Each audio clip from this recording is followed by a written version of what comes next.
And finally, new rule, conservatives have to stop rolling their eyes every time they hear the word France.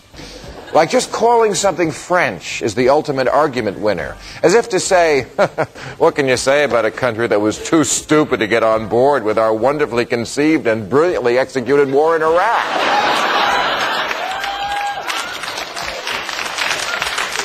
And yet, an American politician could not survive if he uttered the simple, true statement, France has a better healthcare system than we do, and we should steal it.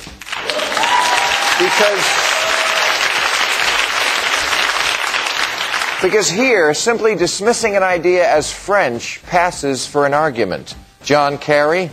Couldn't vote for him. He looked French. Yeah, as opposed to the other guy who just looked stupid.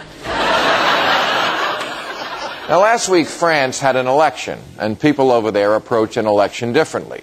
They vote.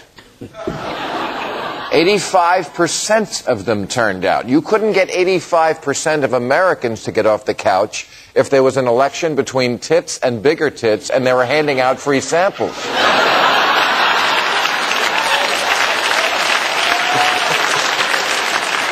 Now, maybe the high turnout has something to do with the fact that the French candidates are never asked where they stand on evolution, prayer in school, abortion, stem cell research, or gay marriage. And if the candidate knows about a character in a book other than Jesus, it's not a drawback. The electorate doesn't vote for the guy they want to have a croissant with. Nor do they care about private lives. In the current race, Ségolène Royal has 4 kids, but she never got married. And she's a socialist. In America, if a Democrat even thinks you're calling him liberal, he grabs an orange vest and a rifle and heads into the woods to kill something.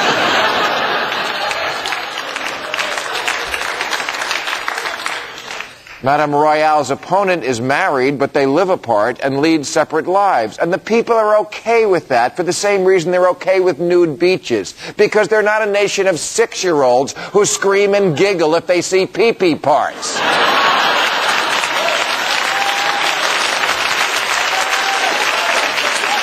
have weird ideas about privacy. They think it should be private.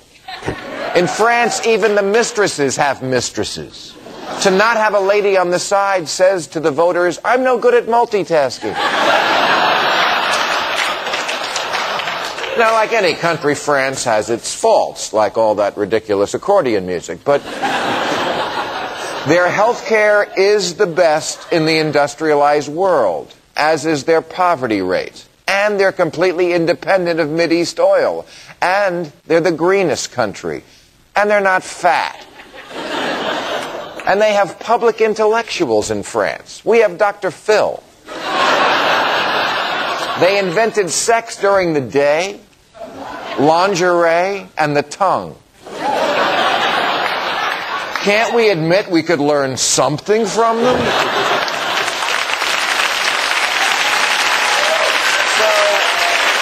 From now on, all you high-ranking Bush administration officials, because the French are righter than you on most things, when France comes up in conversation, you are not allowed to roll your eyes. The only time you get to do that is when your hooker from Ms. Julia is blowing you.